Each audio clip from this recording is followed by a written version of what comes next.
오늘 하나님께서 우리에게 주신 말씀은 빌립보서 1장 3절부터 11절 말씀입니다. 이제 봉독합니다. 내가 너희를 생각할 때마다 나의 하나님께 감사하며 간구할 때마다 너희 무리를 위하여 기쁨으로 항상 간구함은 너희가 첫날부터 이제까지 복음을 위한 일에 참여하고 있기 때문이라. 너희 안에서 착한 일을 시작하신 이가 그리스도 예수의 날까지 이루실 줄을 우리는 확신하노라.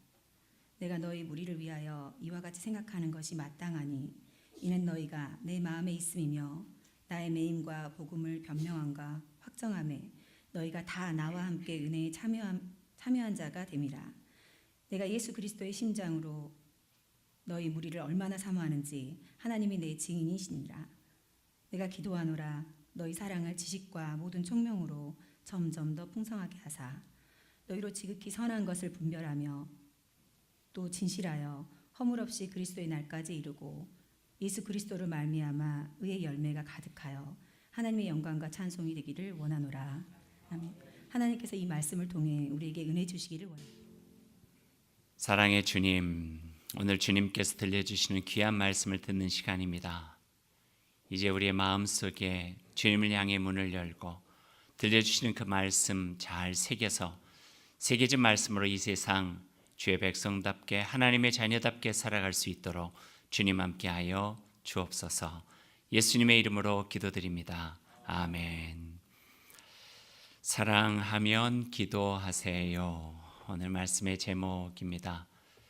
또 오늘 기도문으로 바울 사도가 빌립보 교회를 향해서 준 9절에서 11절 말씀까지의 요약이기도 하죠.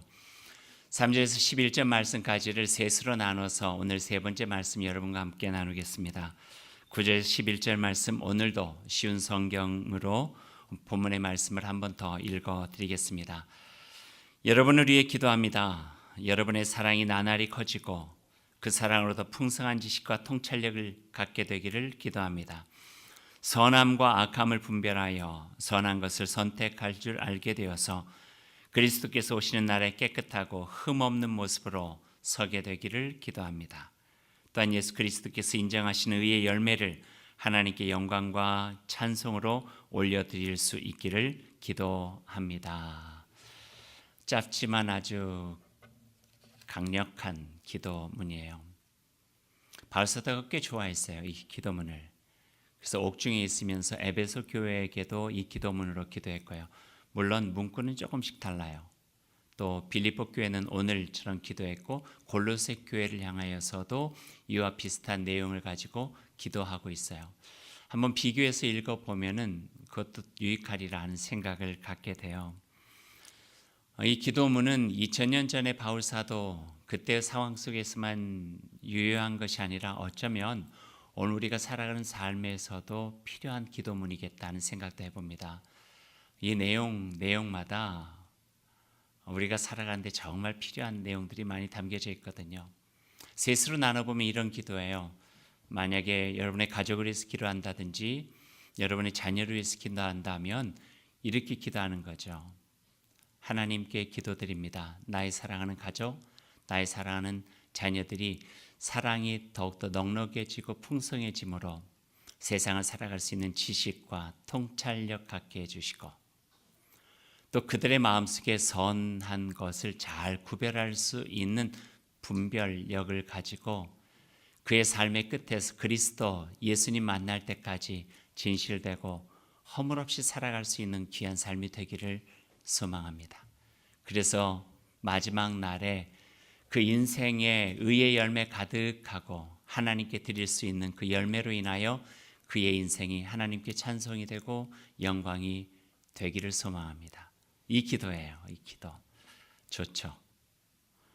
좋아하세요. 참 좋아요. 이 기도가 좋으시면 여러분의 자녀를 위해서도 기도해 주세요. 아침에 아직 잠들어 있는 자녀를 위해서도 기도해 주세요. 또 듣진 않지만 먼 곳에 있는 자녀를 향해서도 기도해 주세요. 또 만약에 가능하다면 기도문 쪽지를 만들어서 자녀에게 이렇게 주셔도 괜찮을 것 같아요. 이것이 엄마가 너를 위해서 하는 기도란다. 이것이 아빠가 너를 위해서 하는 기도란다. 그럼 그 기도 속에 담고 있는 굉장히 풍성한 이 세상을 참된 진실과 진리 가운데 살아가며 헛되지 않은 삶으로 하나님 앞에 우뚝 아름다운 존재를 설 수 있게 하는 그 은혜가 이 기도를 통해서 이루어질 줄로 믿습니다. 빌립보 교회를 향하여서 바울이 기도하고 있는 내용이죠. 근데 그 기도에 이유가 있어요. 왜 그런 기도를 하고 있는가? 8절 말씀에 있어요. 8절 말씀 한번 볼까요? 내가 예수 그리스도의 심장으로 너희 무리를 얼마나 사모하는지 하나님이 내 증인이시라 이거예요.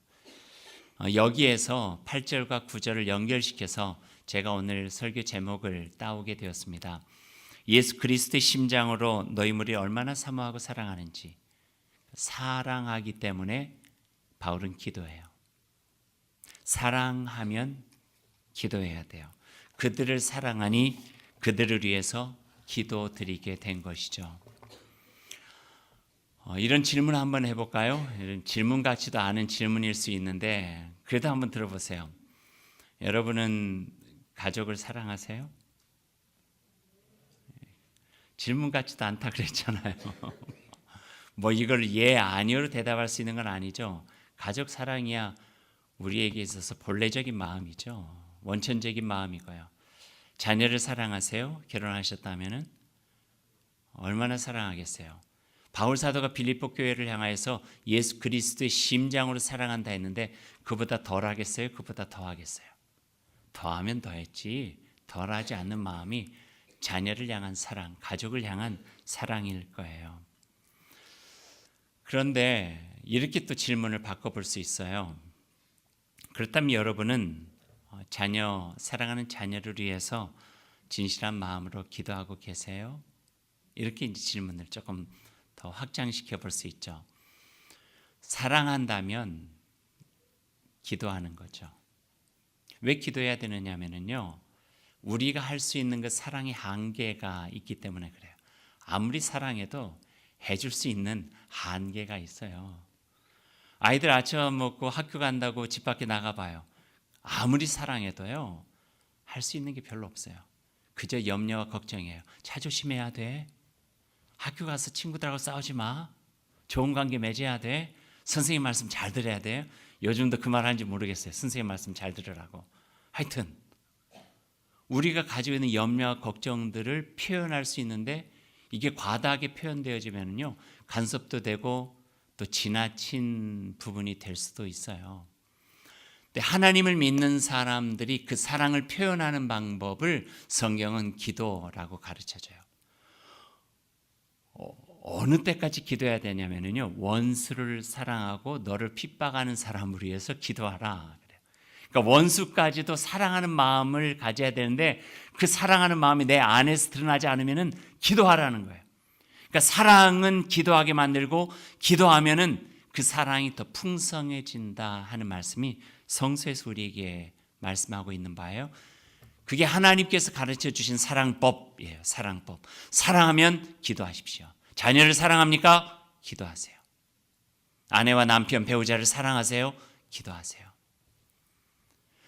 자식들을 위해서 한평생을 다 바쳤지만 이제는 연로하셔서 몸과 마음이 다 허약해진 부모님이 안쓰럽게 느껴지고 사랑하십니까? 그럼 기도해 드리세요.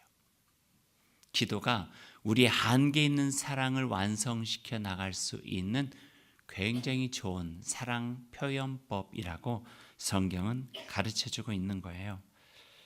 우리의 사랑은 여긴데 아무리 사랑해도 내가 할 수 있는 바가 이것까지밖에 안 된다면 그걸 넘어설 수 있는 것은 기도함으로 하나님께 의탁하는 거죠. 하나님께 맡기는 거죠. 하나님, 이제 학교를 향해 떠나는 우리 자녀를 위해서 기도합니다. 오늘 하루를 시작하는 우리 자녀를 위해서 기도합니다. 멀리 군생활하고 있는 우리 자녀를 위해서 기도합니다. 이제 대학에 들어가는 우리 자녀를 위해서 기도합니다.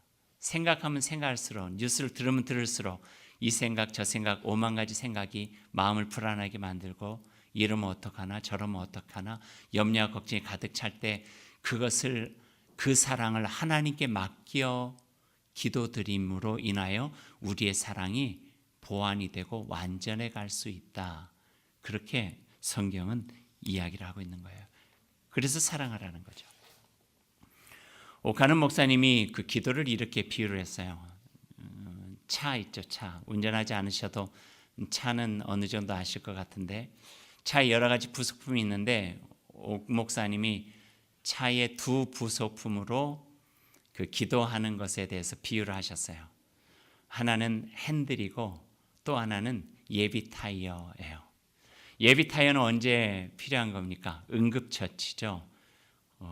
가다가 바퀴가 펑크가 난다든지 문제가 생겼을 때 더 이상 막다른 골목처럼 옴싹달싹도 할 수 없을 때 더 이상 가면 안 되겠다 생각할 때에 예비 타이어가 필요하죠. 어떤 이들은 옥 목사님 이야기로는 기도를 예비 타이어처럼 사용하게 된대요. 그러나 기도의 본질은 그게 아니라는 거예요. 응급처치나 그 여러 가지 힘들 때 사용되어지는 무기가 기도가 아니라는 거죠. 그러면서 비유한 것이 기도는 핸들과 같다.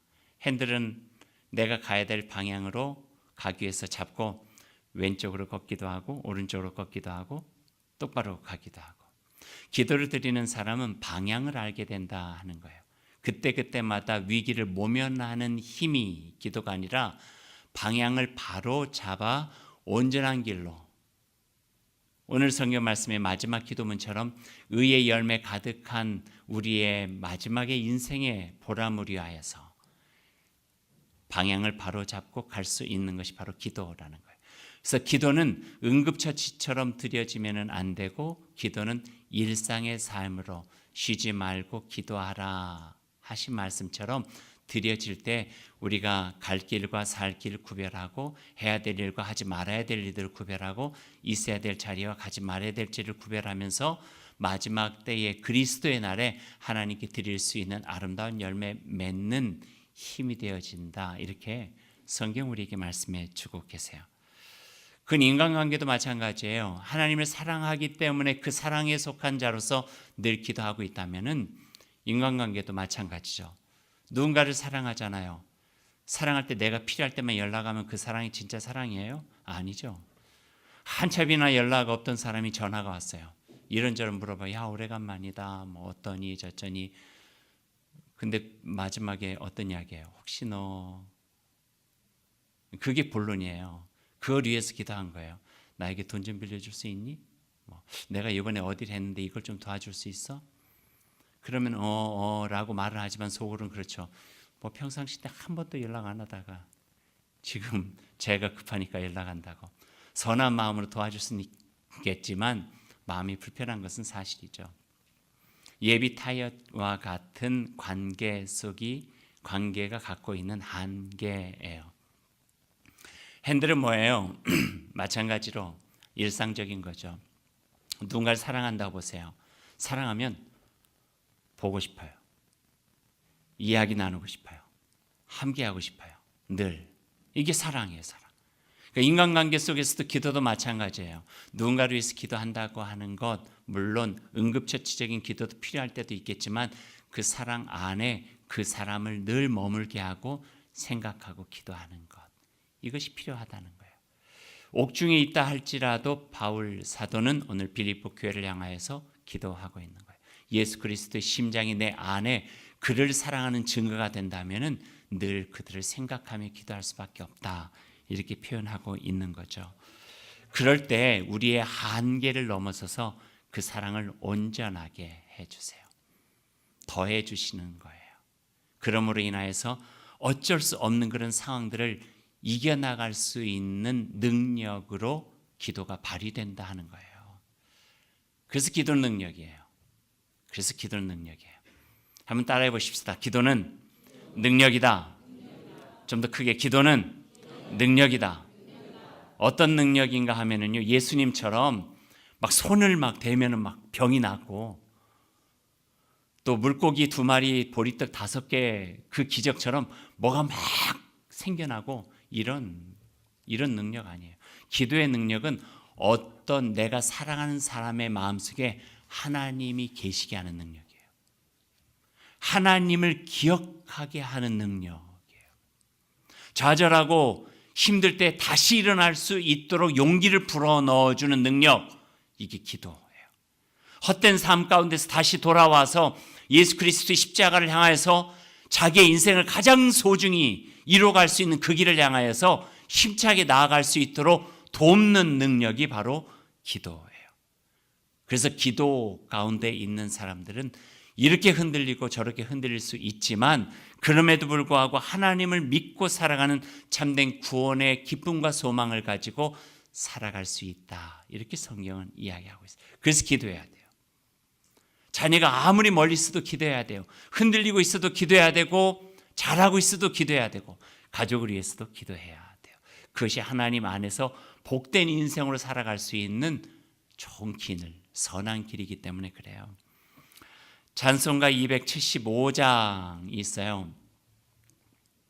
그 가사가 참 인상 깊어요. 날마다 주와 멀어져 그 크신 사랑 버리고 방탕한 길로 가다가 어머니 기도 못 잊어. 여기서 기도의 능력이 나타나는 거예요. 방탕한 자녀를 돌아오게 하는 능력, 기도예요. 기도. 가시적인 능력이기보다는 잘 보이지 않지만 섬세하게 하나님께서 역사하시면서 그 손길로 인도해 가시는 것들을 경험케 하는 능력, 그 능력이에요. 나 집에 돌아갑니다. 어머니 기도 못 잊어 새 사람 되어 살려고 나 집에 돌아갑니다.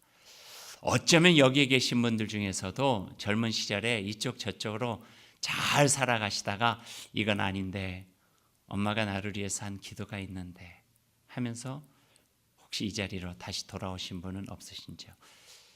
제가 듣기로는 몇 분 있으신 것 같은데 그게 기도의 능력이라는 거예요. 2절 가사도 볼까요? 메마른 들과 험한 산 갈 바를 몰라 헤매며 영 죽게 된 지경에서 막다른 골목까지 갔잖아요.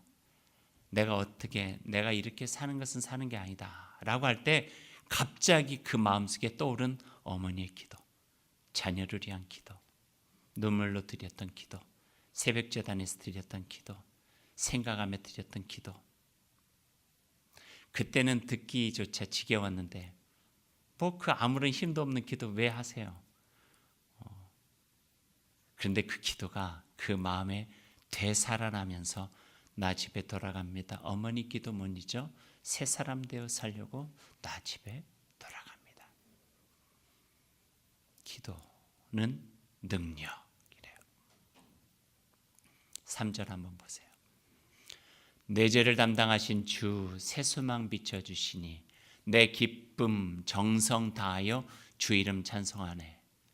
나 집에 돌아갑니다. 어머니 기도 못 잊어 새 사람 되어 살려고 나 집에 돌아갑니다. 어머니 기도 못 잊어.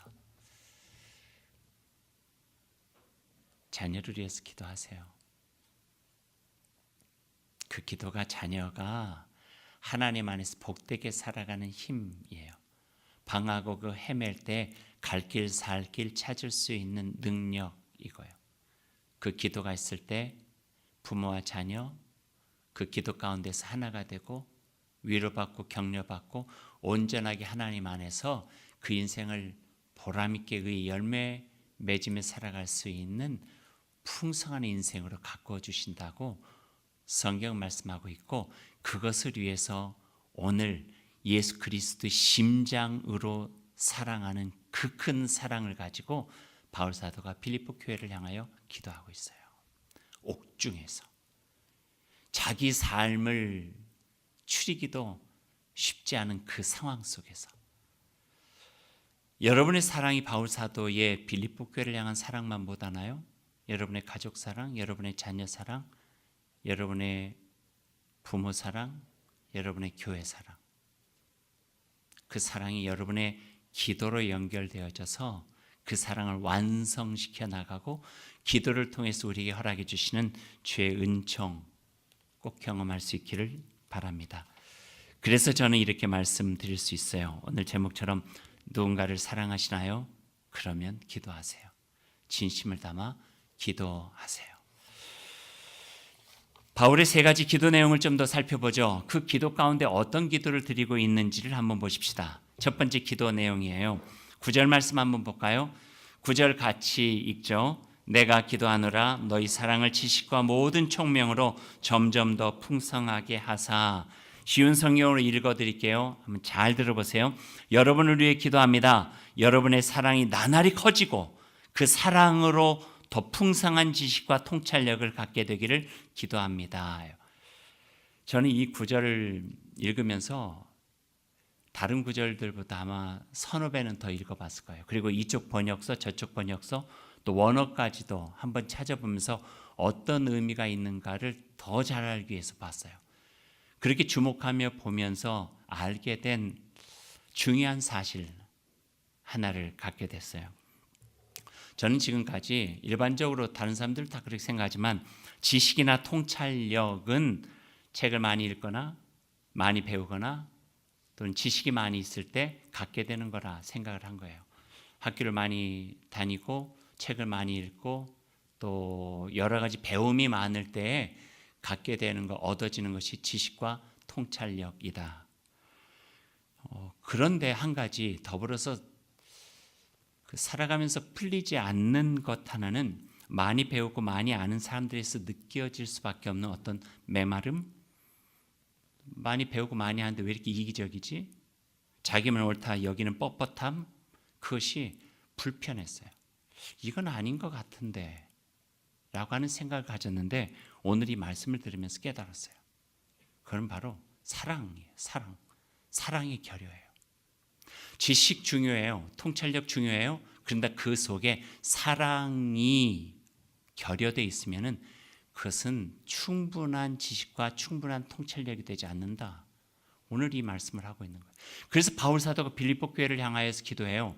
여러분 지식과 통찰력이 필요한데 사랑이 풍성하고 사랑이 더하여져서 여러분 지식과 여러분의 통찰력이 더 완전해지기를 원합니다. 이렇게 기도를 하고 있는 거예요. 나날이 사랑이 나날이 커져서 그 사랑이 풍성해질 때 세상을 살아가는 지식과 통찰력을 갖게 되는 거죠. 그러고 보니까 예전에 어른들 초등학교도 채 졸업하지 못하신 무학자들도 많으셨는데 세상을 살아가는 지혜가 있으셨고 넓은 품이 있으신 분들이 참 많이 계셨어요. 그분은 하늘을 보면서 겸손을 배웠고 농사를 지시면서 뜻이 무엇인가를 알게 되었죠. 그렇게 얻어지는 지식과 통찰력을 가지고 사람을 위로하고 사람을 격려하고 공동체를 세워나갈 수 있게 되기에 바울 사도는 그렇게 기도하고 있는 거예요. 얼마 전에 그 방송, TV 방송에서 나와서 그 대담하신 분이 한 분 계세요. 요즘 그분이 섭외 1순위 정도 된대요. 아마 여러분들 다 아실 거예요. 어떤 책을 쓰셨냐면 백세를 살아보니 김영석 교수님. 그분 요즘 뭐 이쪽 저쪽 가서 강연하시라고 얼마나 바쁘신지 몰라요. 그분이 그 TV 대담 가운데서 하신 말이 하나가 이렇게 또렷이 기억이 나요. 이런 이야기를 하셨어요. 자기는 사람을 사람 되게 만드는 것이 교육이라 생각했대요. 그래서 교육자가 되었고 평생을 그 교육에 최선을 다했다는 거예요. 그래서 그 교육을 통해서 사람이 사람답게 될 수 있겠다라는 생각에. 근데 늦지막히 90이 되면서 이렇게 느껴본 것은 그게 다가 아닌 것을 알게 되었다는 거예요. 사람을 사람답게 만든 것은 사랑이다 하는 것을 알게 되었대요. 그래서 예전에는 많이 배워야 돼 라는 말을 많이 하고 사는데 요즘에는 많이 사랑해, 사랑해야 돼 라는 말을 많이 하게 된대요. 그러다 보니까 자연스럽게 그 사랑을 많이 한 예수 그리스도의 십자가의 사건에 주목하게 되었고 자기도 모르게 요즘에는 예수를 소개하는 일들, 신앙을 갖고 사랑 속에 살아가는 일이 얼마나 그 삶을 풍성하게 만드는 것인가 하는 것을 소개하는 전도자가 되었다고. 물론 방송에서는 예수란 말보다는 신이라고 하는 표현을 쓰긴 했지만요. 그 표현을 하게 되었어요. 의미 있는 것 같아요. 고린도전서 8장 1절에 이런 말씀을 하죠. 지식은 교만하게 하고 사랑은 덕을 세운다.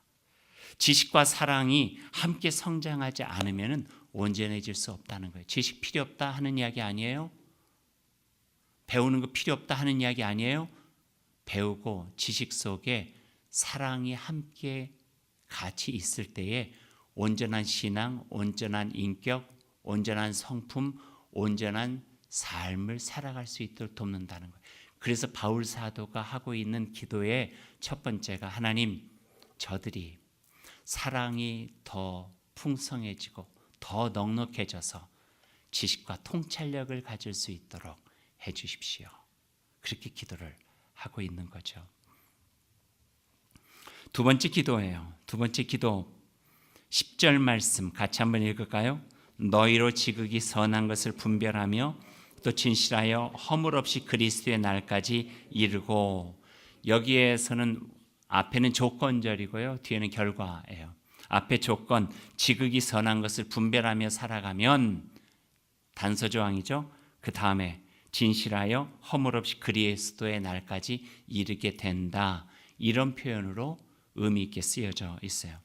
여기서 분별력은요, 선한 것을 선택할 줄 아는 능력이에요. 여기서 지극이라고 표현이 되어져 있는데 그 지극이 앞에 있는 번호를 따라가서 밑에 보면은 같지 아니한 것을 이라고 써 있어요. 그것은 같지 아니한 것을 분별한다 하는 뜻이에요. 그러니까 이 원어로 하면은요, 이게 도키마조라고 하는 헬라어를 썼는데 이 의미는 소시장에서 소를 분별하는 거에서 제일 먼저 사용이 됐대요. 뭐 저는 해본 적은 없지만 가끔 TV에서 보게 되면은 소를 사러 간 사람이 소시장에서 소의 입을 이렇게 벌려보고 이빨이 튼튼한가를 보더라고요. 또 입에다가 코를 이렇게 들이대고 냄새도 맡아봐요. 좋은 냄새가, 깨끗한 냄새가 나는지. 그리고 소눈 얼마나 커요. 눈을 이렇게 크게 한 다음에 눈동자가 맑은지도 보고 소의 등을 이렇게 척척 때려보면서 탄력이 있는지, 그래서 이 소가 건강한지를 살펴본대. 겉으로 보면 모르니까 살펴보는 거죠. 그것을 분별한 도키마조라고 해요. 소시장에서 건강한 소를 분별하여 선택하는 것, 이게 분별력이라는 거예요. 이것은 또 다르게 어떻게 사용이 되냐면요, 물건을 사러 가서 진품과 가품을 구별하는 능력. 요즘 우리가 쉽게 표현한 명품이냐 아니면 짝퉁이냐, 이거를 분별할 수 있는 것, 이게 도키마조래요. 이게 디모데서에 가면은요, 그 사람들의 공동체, 교회 공동체 안에서도 사용이 되는데, 교회 공동체 안에 도키마조, 분별하라라고 하는 의미는 그 사람이 교회 공동체에 유의감을 주는 사람인지 그렇지 않은 사람인지를 분별하라. 그래서 사람을 세워라. 이런 이야기를 하고 있는 거예요. 그 분별력을 갖도록 기도하고 있어요. 너희로 지극히 선한 것을 분별하며 그 분별하는 삶을 지속적으로 살아갈 때에 그의 인생이 진실하고 허물 없이 그리스도의 날에 이를 수 있다 하는 거예요. 생각해 보면 우리가 살아가는 삶에 얼마나 선택해야 되는 일이 많아요. 이 길을 가야 되냐, 저 길을 가야 되냐, 또 이 일을 해야 되냐, 저 일을 해야 되냐, 이 사람을 따를 것인가, 저 사람을 따를 것인가, 자꾸 그건 얼마나 분별해야 될 일이 많아요. 그러기에 이 기도는 우리에게 필요해요. 앞에 있는 기도뿐만 아니라 이 기도는 우리에게 필요하다는 말씀이에요. 시편 1편의 말씀을 보면은요, 악인들의 꾀를 따르지 않고 죄인들의 길에 서지 않고 오만한 자리에 앉지 않는 것, 분별이에요. 그렇게 분별하며 살아갈 때 그 인생이 복된 인생이 될 수 있다. 바람에 나는 겨와 같은 인생이 아니라 뿌리 깊은 하나님의 시냇가에 뿌리 내리고 살아갈 수 있는, 철에 따라 열매를 맺을 수 있는 복된 인생으로 살아갈 수 있다. 이렇게 시편 1편은 선언하고 계시죠. 그와 마찬가지로 바울사도의 기도의 마지막 부분은 그렇게 매짐하고 있어요. 11절 말씀 한번 보죠. 11절 말씀은 기도문이라기보다는 축복문과도 같은 기도예요. 한번 같이 읽어볼까요? 예수 그리스도로 말미암아 의의 열매가 가득하여 하나님의 영광과 찬송이 되기를 원하노라. 예수 그리스도로 말미암아 의의 열매는 의라는 열매가 아니라 의롭게 살아감으로 인하여서 맺을 수 있는 열매예요. 여러분의 삶이 의롭고 선한 삶으로 지속되어져서, 말하자면 사랑이 풍성하여 지식과 통찰력도 갖게 됐고, 선한 것을 분별할 수 있는 분별력을 갖게 됐고, 그리하여 예수 그리스도 안에서 그렇게 살아감으로 인하여서 맺게 되는 풍성한 열매를 맺어 하나님께 영광이 되고 찬송이 되기를 원합니다. 이게 바울 사도의 기도였어요.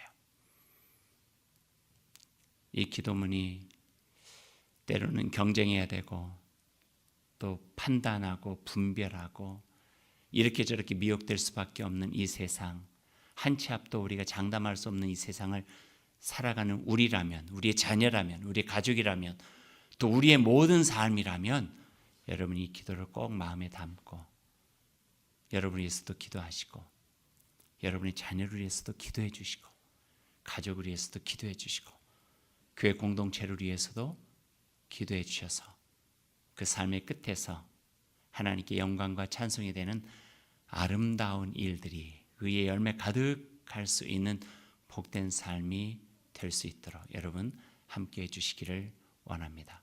그런 삶이 우리의 삶이 될 수 있기를 소망합니다. 기도하십시다. 사랑의 주여 하나님, 감사합니다. 오늘 말씀처럼 우리의 인생의 여정 속에 끝날 삶의 열매가 있기를 원합니다. 의의 열매 가득하기를 소망합니다. 보혜사 성령님과 함께 살아감으로 인해서 맺을 수 있는 9가지 성령의 열매도 가득하기를 소망합니다. 사랑, 기쁨, 화평, 인내, 자비, 양선, 온유, 충성, 절제, 거룩하고 소중한 열매들 우리의 삶에 가득하게 하시고, 그 삶으로 인하여 진실되고 허물없는 모습으로 주님 앞에 설 수 있기를 원합니다. 그때 주님께서 우리를 향하여서 잘 살았다, 착하고 충성된 종아, 칭찬하시는 그 음성도 듣고 싶습니다. 그러게 하나님, 우리는 기도가 필요하고 기도에 합당한 삶이 필요합니다. 저희만을 위한 기도가 아니라 저희가 사랑하는 이들을 위해서 드리는 기도도 필요합니다. 사랑하는 가족들, 한평생 자식을 위해 사시다 몸도 마음도 다 연약해진 부모님을, 함께 사랑하는 이웃들을 위해, 그리고 나의 영혼의 고향과 같은 우리 교회와 나라와 민족, 세계 어렵고 힘들게 살고 있는 하나님의 백성들, 그 모두를 위해서 기도하는 마음을 가질 수 있도록 인도하여 주옵소서. 그래서 주님의 사랑 가득하고 온전한 삶을 살아가는 지식과 분별력 갖게 하시며, 힘을 다해 선한 삶을 살아 진실되고 허물 없는 모습으로 주님 앞에 설 수 있도록 주님 저희를 인도하여 주옵소서. 하나님 앞에 신실하여 부끄러움이 없는 인생, 이웃 앞에 진실하여 거리낌이 없는 인생, 자신에게 성실하여 후회함이 없는 인생, 그런 믿음의 경고한 삶을 살아갈 수 있도록 예수 그리스도께서 지켜주시고 성령께서 인도하여 주셔서 그날에 주님의 귀한 백성으로 우뚝 설 수 있도록 주님 함께하여 주옵소서. 예수님의 이름으로 기도드립니다. 아멘.